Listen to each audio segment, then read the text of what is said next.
Good afternoon and welcome to Southeast News on Signature TV. I am Barry Kumo Ado. The headlines. September 21st for Enugu local government elections. Ebonyi governor charges new local government chairman on accountability. Husband allegedly gouges spouse's eyes in Abia. Stay tuned.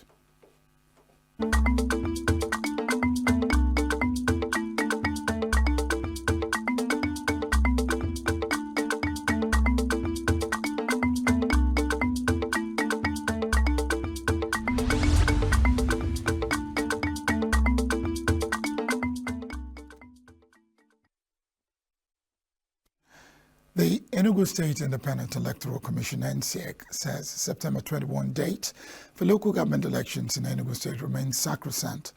Chairman of NSEC, Professor Christian Ungu, told newsmen on Sunday in Enugu that all arrangements have been concluded for each free council polls into chairmanship and councillorship positions in the state.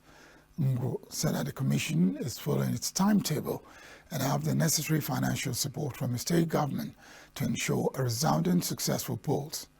NSEC is in touch with security agencies and other organizations that will provide support services before, during, and after the elections proper. Stressing further stated that NSEC is collaborating with an organization for a 3-day Train the Trainers workshop for 50 major electoral officials, which include electoral officers, EOs, commissions, unit heads, and other staff. Those trained in the workshop will soon train the ad hoc electoral staff. Commission had concluded arrangement to recruit at all council areas. Ngo said that over 10 political parties had shown interest in participating in the election. Signature TV gathered that elections will be conducted for the 17 chairmanship and 260 ward councillor seats in Enugu State. Still in the state, the government says the Enugu International Hospital, a 250-bed state-of-the-art quaternary medical center, is set to be built. Professor Emmanuel Obi, the State Commissioner for Health in Enugu, made this revelation while briefing reporters on the result of a State Executive Council meeting that Governor Peter Obi chaired on Sunday at Government House in Enugu.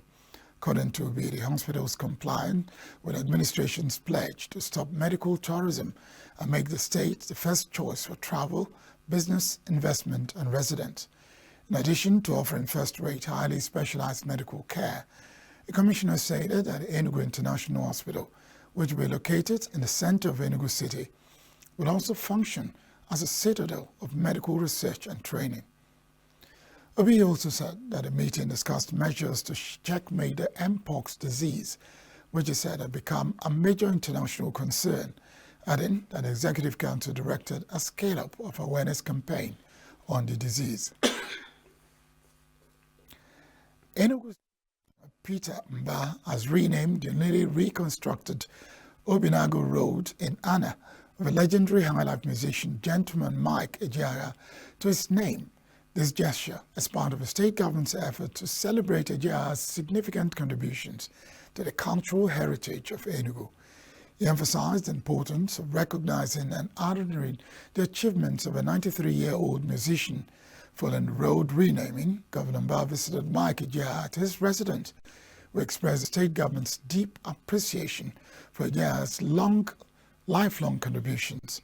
Mba pledged continued support for the highlife icon, ensuring that it will continue to support him. And as part of government's broader commitment to upholding the state's rich cultural heritage, Mba revealed that the government has awarded contracts for the construction of 141 roads, including 20 rural roads, with Abakpa among the areas set to benefit. He added that Enugu will commence the dualization of Penex Junction at the Enugu-Onitsha Road, extending all the way to Opun-Suka. Mike Ejeagha's music has recently experienced a resurgence in popularity, particularly its 1983 hit, Kasi Leonye Sioche, which became a viral sensation thanks to dance challenge initiated by comedian Brain Jotter, Chukwuebuka Emmanuel Amuzie. There is fear and apprehension in Amaeze community in Nsukka local government area of Enugu State following the tragic death of a family of 4.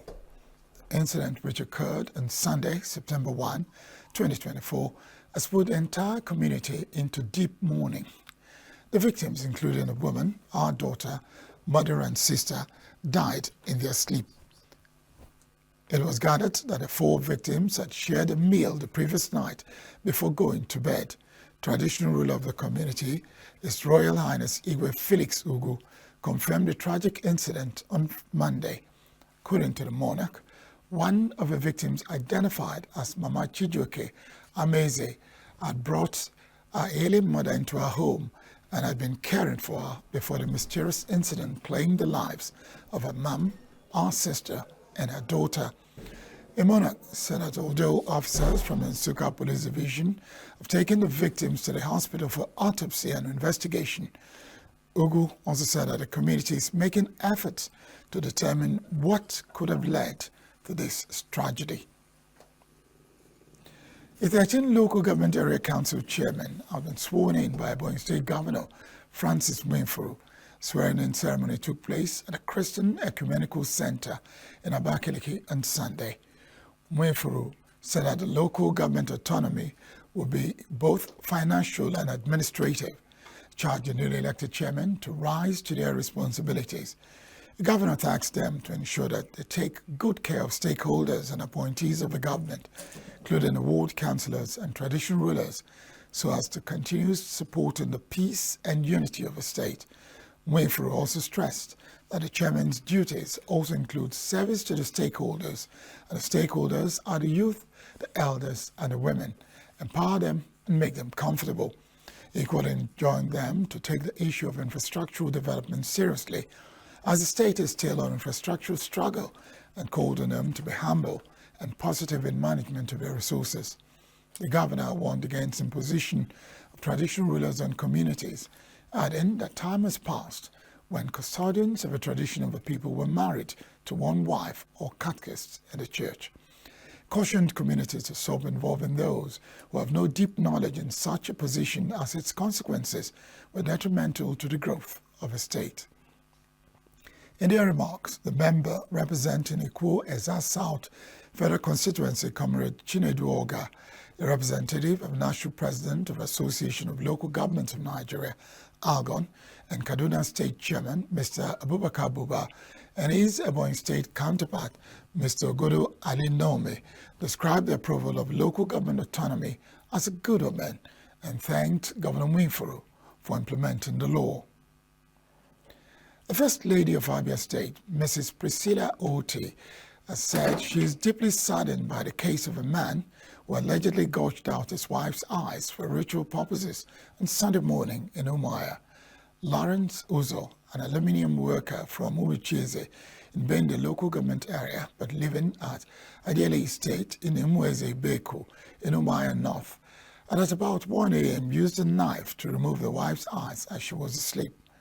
Landlady of the compound, Mrs. Love Jane Mwewu, who was also admitted at the Federal Medical Center, Umuahia, as a result of injuries inflicted on her by the man, Lawrence's wife, about 1 a.m. on Sunday, started screaming, what prompted her to call on people's attention.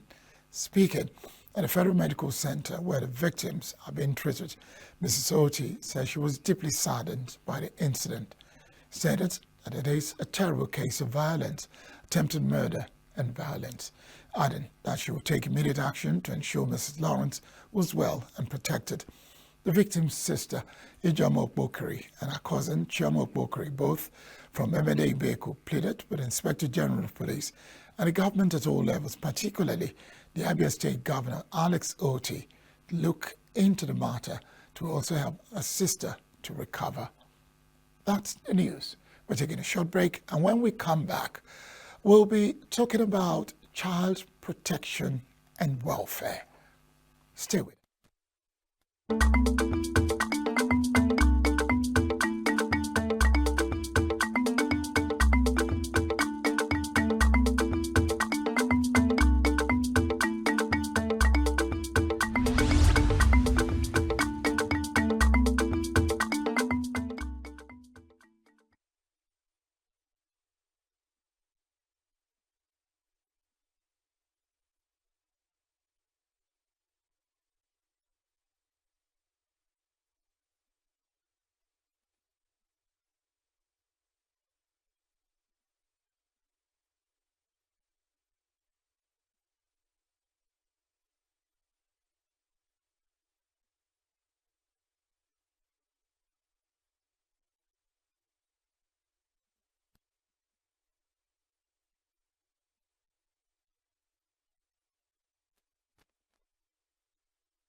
We're here again on Southeast News. Thanks for staying with us. In 2023, Save the Children, a non-governmental organization, conducted a survey worldwide, and they discovered that top on the list of issues concerning children was hunger. And one would have expected that most parents, the first thing they will do is feed their children. But number one on that survey was hunger. Number two, you guessed right, poverty. Malnutrition was also an issue. At this rate, one wonders, the Child Rights Act that was operational from 2003, is it taking care of these issues? Because we're talking about 2003, and this is 2024, and this survey was done in 2023. We talked about hunger and malnutrition, which was 45%. So many, and you discover that the most impactful is the fact that many children go hungry at night. With me to have a conversation today is the state coordinator of a group whose singular job is a network for protecting the children. Mazi Jerry Odochu, you're welcome. Thank you very much. Our interview corner in Southeast News. Thank you. I'm happy to be here. I don't really know where to start. If a global survey shows that hunger is everywhere affecting the children, how are we protecting these people, the future of the present generation? Thank you very much. You see, the issue of, like you rightly pointed out, I represent Child Protection Network in Enugu State as the state coordinator. And the primary objective or goal of this network is to look after the welfare of the children and protect them. And recently, we find out that though we have laws, apart from the Child Rights Act, there are other legal framework or international instruments towards protection of children. But at the same time, you also find out that issue of child abuse, child trafficking, child labor, child sexual abuse has been on the increase. And this has been pointing to so many factors. One of them, as you mentioned, is about hunger. And secondly, parental factors. Then the society itself, issue of exposing children to social media through the internet and so on. So there are a lot of factors that have been making this the issue of child abuse and other vices to be on the increase. Now, how do you protect children when they're hungry? Well, I think that is not directly the goal of the network, because if we are want to go by that, that is also where the government comes in, because the government have to provide the enabling environment, making sure that parents are gainfully employed or provide opportunities for parents to be able to make ends meet and to be able to cater for the family. But that is not the case with our government. We all are experiencing what is happening. In fact, I was shocked as I was coming here. I had to buy a liter of fuel for 1,000 naira in Enugu State. If you enter public transport, the same thing. Then how many parents can afford that? Those in the civil service, had been promised of a new salary scale of 70,000 naira, which has not been implemented. But you ask yourself, to what extent can this go? A bag of rice is about 80 something thousand, a basin of gari, and so on and so forth. So a family of 2 or 3 minimum, and the parent or the father happened to be a civil servant. For how many days would they go with 70,000 and so on? So it's a multiplier effect coming down from the government not providing a platform for which people can be gainfully employed. And we are talking of civil servants. What of those who are not civil servants, who depends, either they roast corn by the roadside or they go for daily paid job to feed their children? And because of this rise in prices of things, cement and so on, even if you are a builder, how many people are building? Even if you are an electrician, how many people are doing that? No matter whatever you do, even those in the market, you go there, it seems as if you are in a graveyard. They are not doing anything because people are not patronizing them. There is no money, and that has led to hunger. Yes, my question simply means, how do we protect these children? Because some of the things you mentioned, if you don't protect the children, it's easy for them to become victims of violence, victims of sexual abuse, victims of bad parenting. One thing leads to the other, but because your job as an NGO is to protect the children. So how can we get this done, even in the midst of all these challenges, so there'll be hope for the children? Yes, on our own part, part of the major thing we do is sensitization and a kind of capacity building at the community level, educating parents, first of all, on being able to give birth to the much you can cater for. The Bible says, you ye go ye, be fruitful, multiply and fill the earth. And one person mustn't do that. You have to, because giving birth to so many children has led to giving out these children out to go and live with people outside the home who can now abuse them or use them for other things that could lead to this abuse and violence against the children.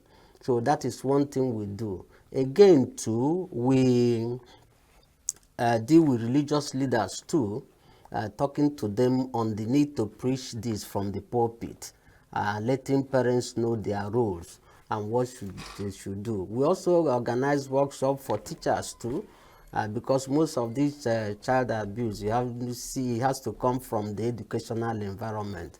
But there's a particular case we are handling right now of a child of about 7 in a primary school being abused sexually by the so-called uncle, a teacher in that school. And it's a religious school for that matter. So you can now see, even when you're expecting high moral level, and that is where you are now finding this issue of child abuse and so on. And on the overall scene, you now see that no place is safe. The home is not safe for the children, the school is not safe for the children, the church is not safe for the children. So it's a very huge problem to the network and other civil society organizations working on this area. But we are trying to do our best by doing this sensitization. We talk with the law enforcement agents. We collaborate with the relevant stakeholders and ministries. Like now we are working with the Ministry of Children, Gender Affairs. And the commissioner there is really working hard with the network to see that this issue of abuse is reduced to the minimum. Thank you. The situation is not improving, and I wonder those who have fallen victims, how do you help them to get back up, become self-confident again, and begin to shed the weight of the trauma, especially those who have been sexually abused? Yeah, one thing we do in that area is first of all finding a safe space. A safe space in the sense that you want to, as much as possible, pull the child out of the environment. If the abuse is coming from the parents, then we'll look for a safe place where that child will be and properly cared for. And after finding a safe space, the second step is counseling, because most of the people that perpetrate this act are people who on themselves were abused when they were young, and they grew up with that mentality and feeling that it's a normal thing to do.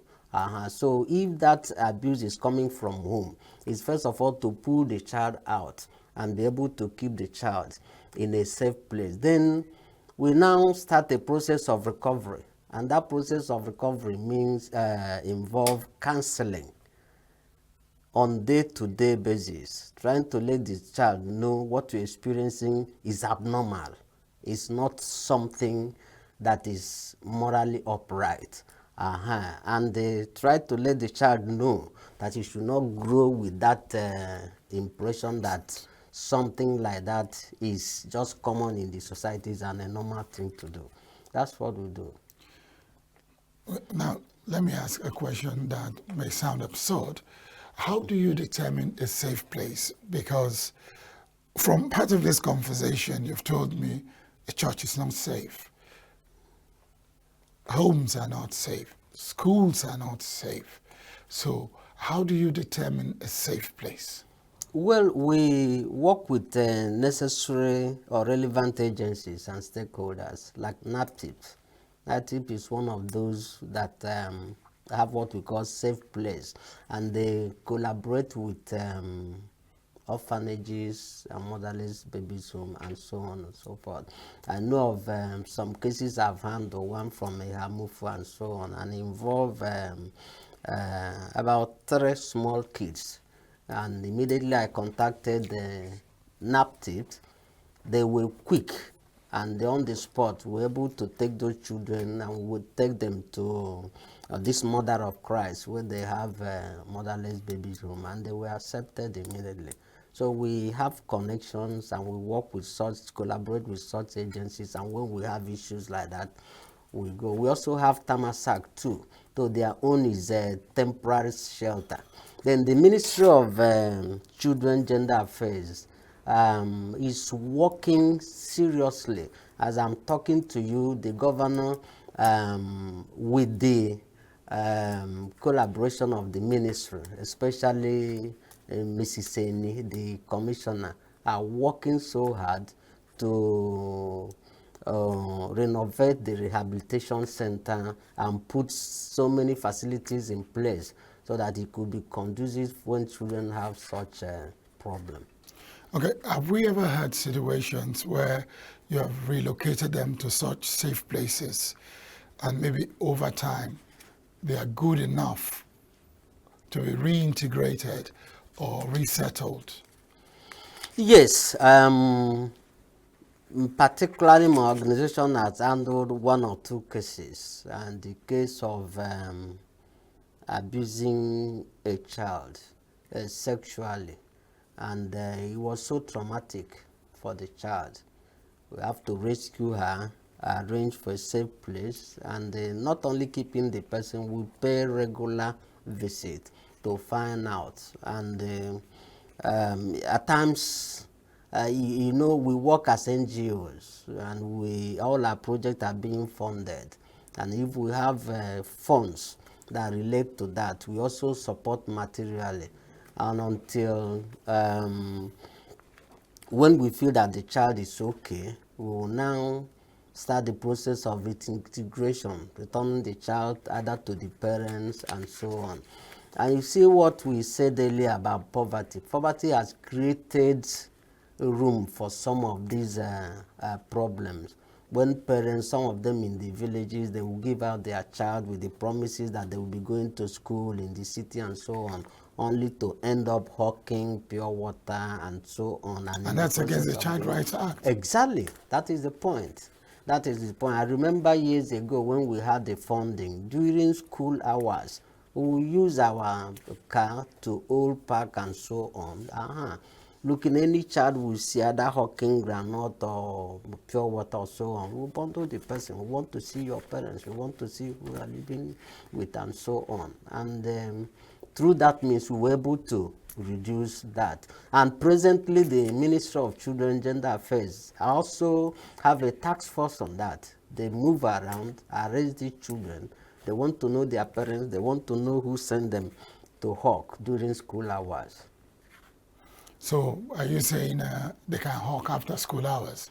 Well, it depends. Yes, that is some of the poor families that don't have any means of livelihood, except probably selling vegetable or some groundnut and so on. A child may go to school and after school go to meet the father and mother in the market and can hawk around. There may be nothing wrong about that. But when you now put the child under child labor, maybe come as a maid, he doesn't go to school, you just send that child out to continue hawking. But if you use the term child labor is child labor at any age. Yeah, sure. Because that child shouldn't be one to be looking for opportunities for resources to feed the family. But they can, even growing up as a family. You come back from school, you can go to the farm and assist family. It's part of a family assistance, and you cannot regard that as a child labor because you are not giving the child a tax that is either above ability or his or her ability to do that, or a tax that will be denying the child other rights, right to education, right to life, and so on and so forth. And are you saying, sir, that if a child comes back from school and that same child is not allowed to eat, rest, probably play a little, and is sent right back to begin to hawk, even pure water, that's within the capacity? No, that is not what I said. When I say when the child comes back from school, even though I didn't go to give details about it, he has to rest, he has to also have time to do homework and so on. But it could be 1 or 2 hours or so to assist in whatever. Because why I was spelling it out, yes.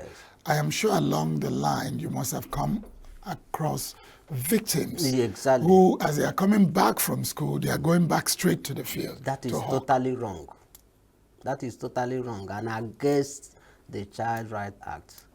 That is not what we are saying. So, given all these myriads of challenges for the children, we go back to the very first question. How can the network truly protect these children and those who are fallen victim? How can the network bring them back to the road of normalcy so that they can grow into healthy, well-balanced adults? Yes, I said we have various activities, and most of them, we are implementing them out of the little resources we have.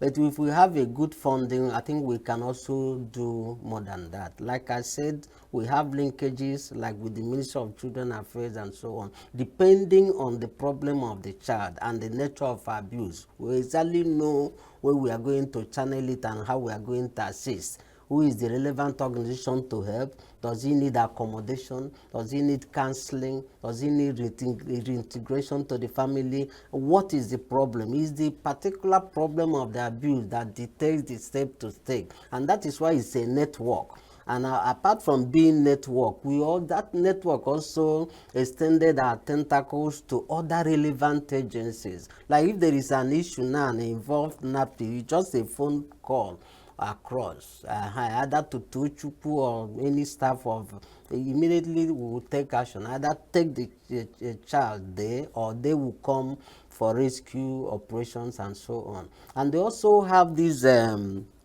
task force too, NAPTIP, that goes out and is made up of some of us in the civil society working with the staff of NAPTIP to make sure that it's a task force that look out for the welfare of the children who is being abused, what are the reasons, and what kind of assistance does the person need. Thank you very much.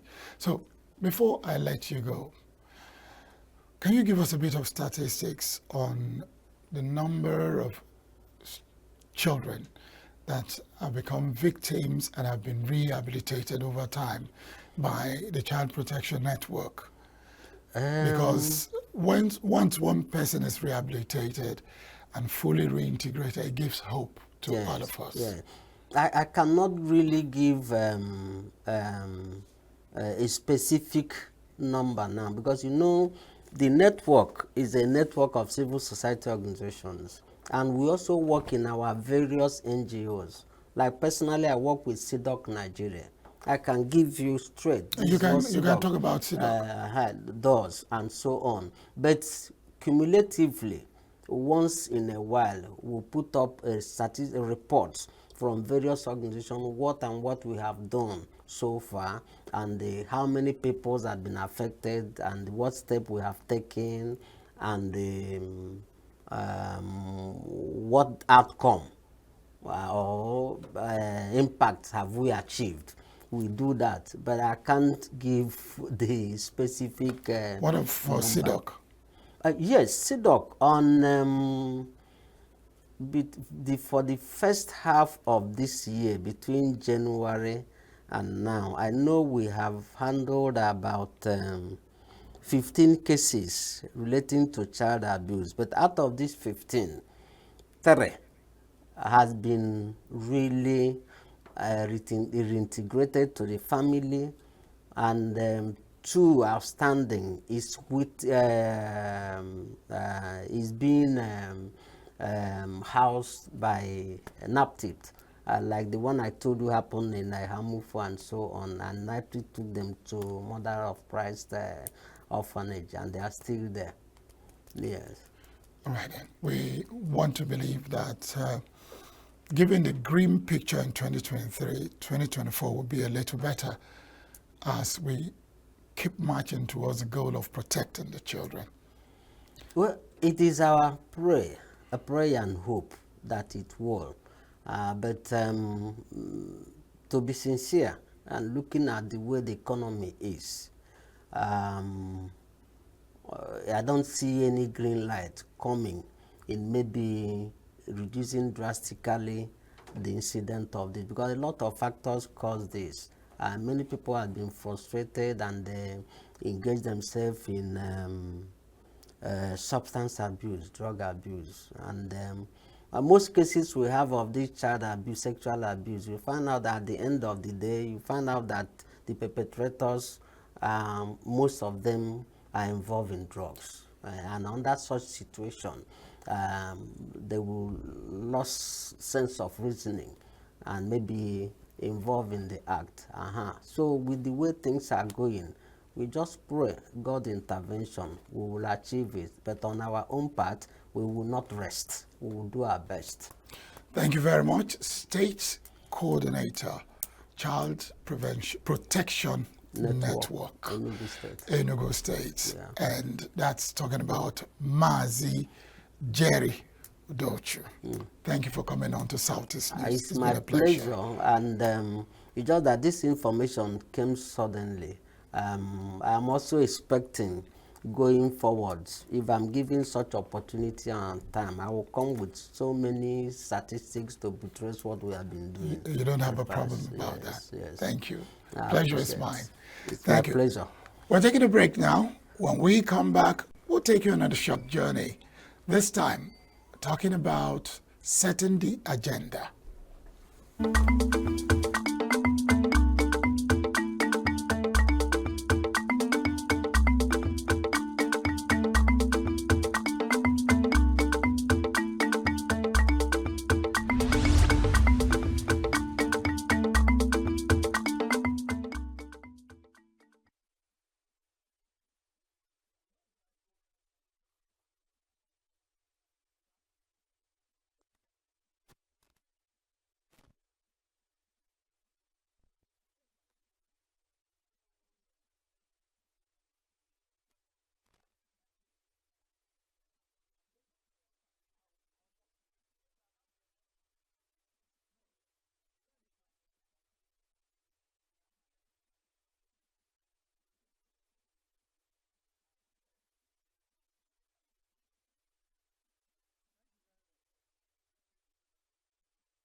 On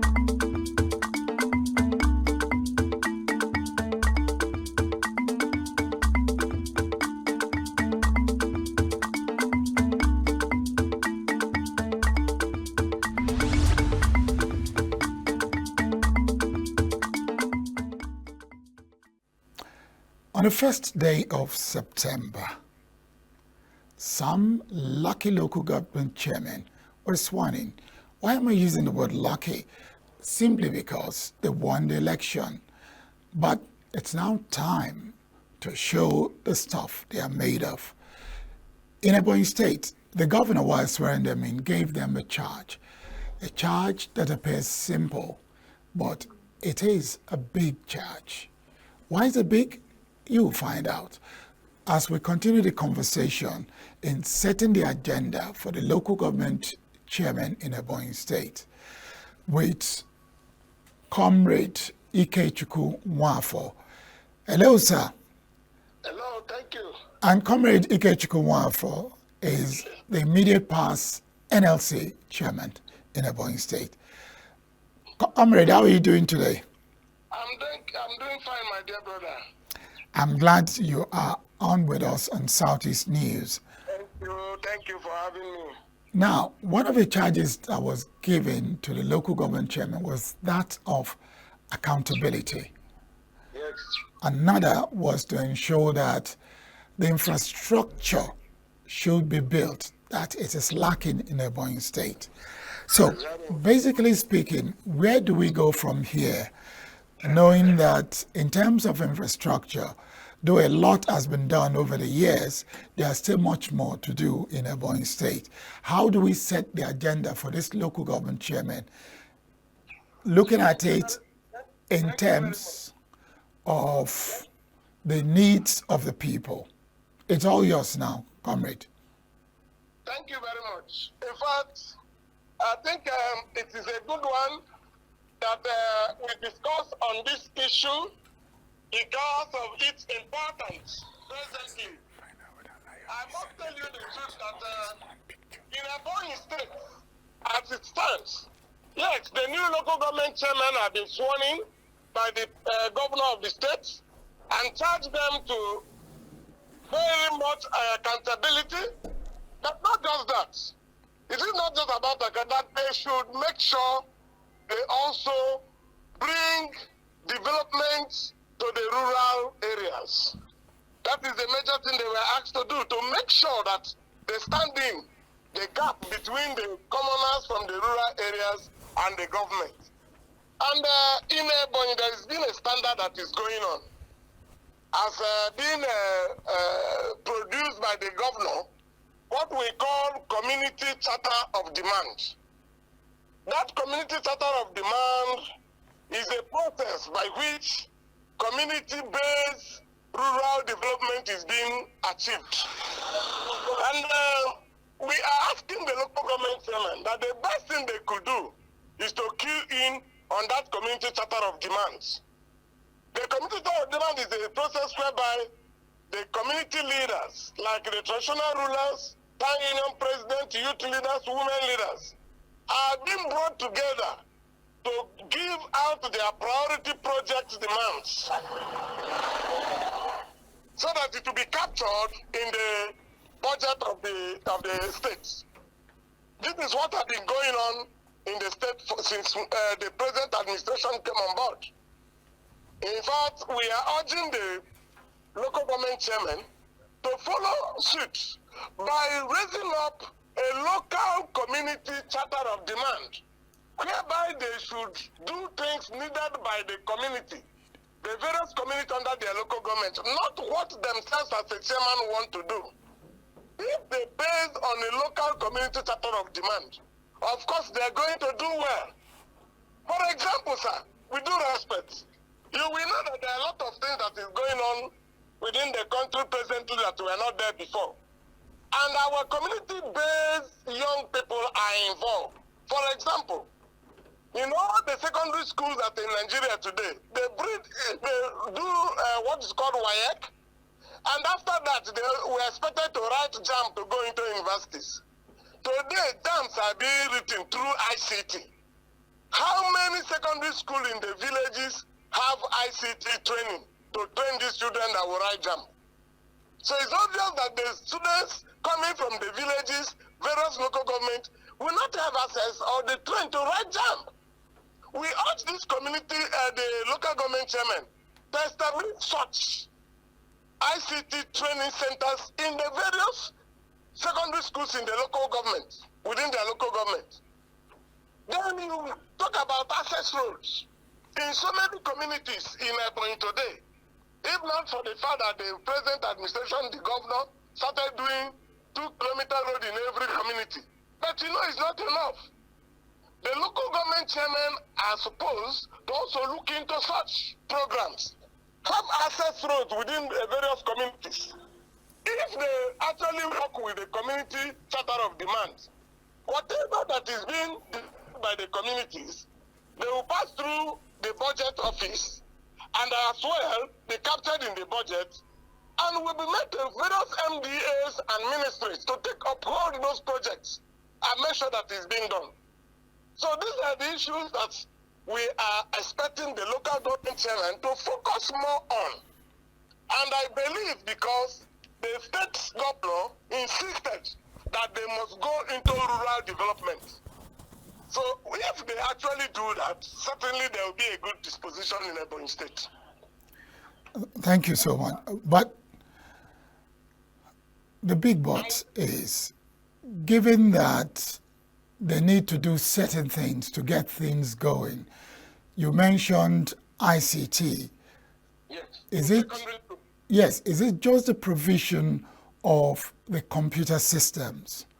What about the training of the teachers who should be able to take them through the ICT classes so that they become proficient?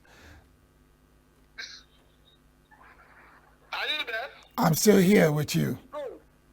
As a matter of fact, you cannot build such without having the teachers, the workers that are going to train those children. Very importantly. That is the aspect of it.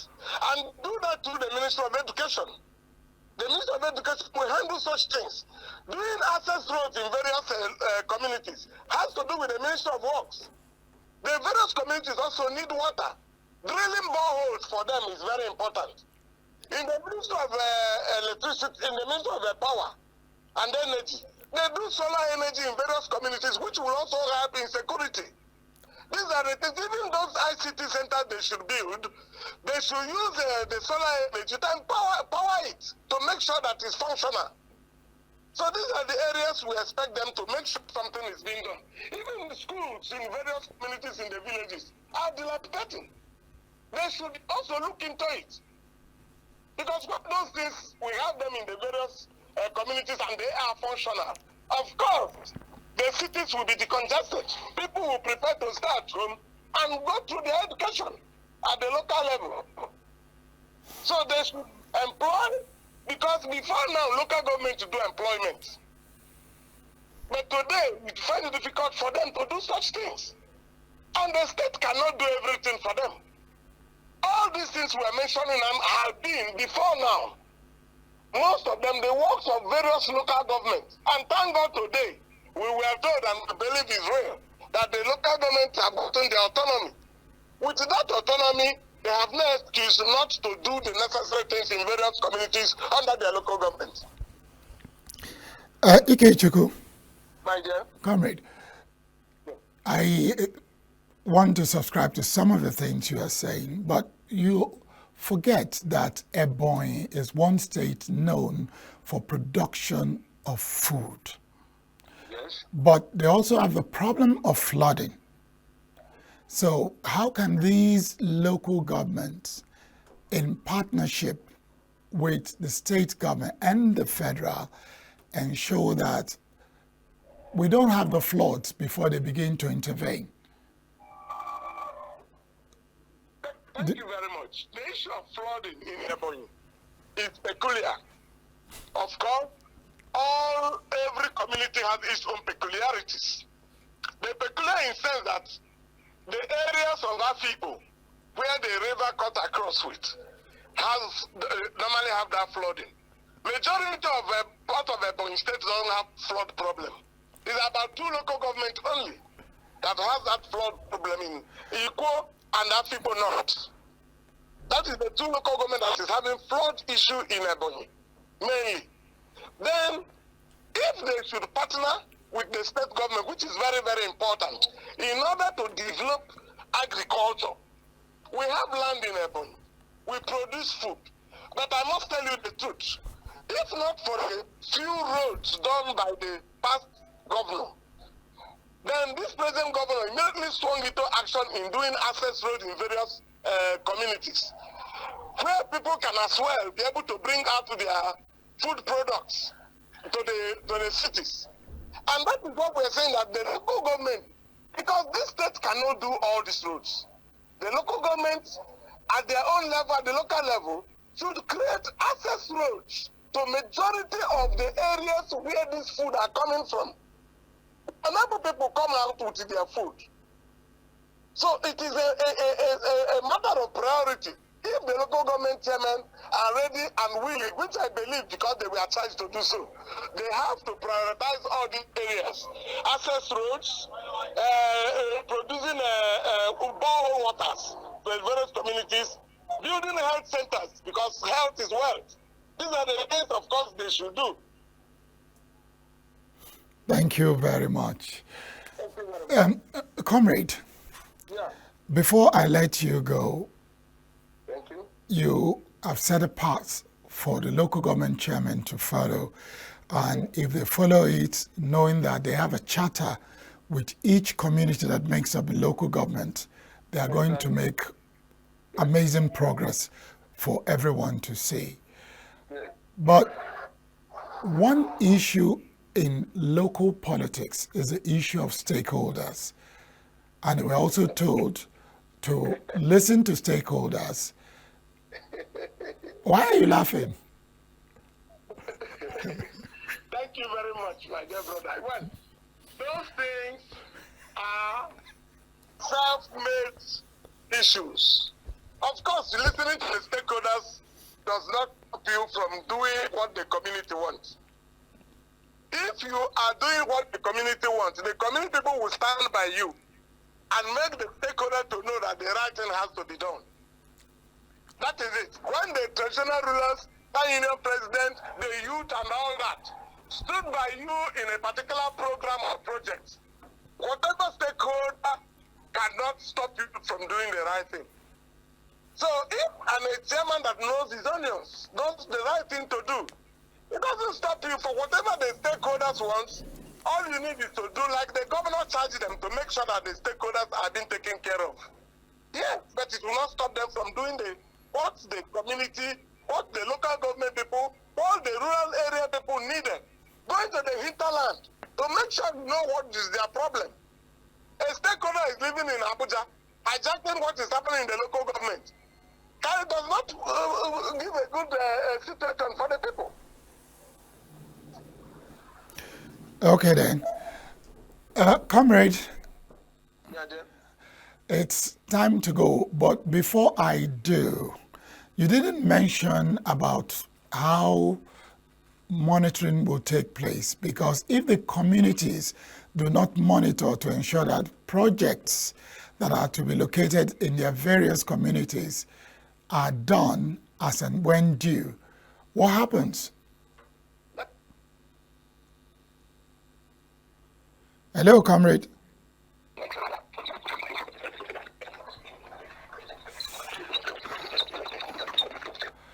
Unfortunately, we've lost the link.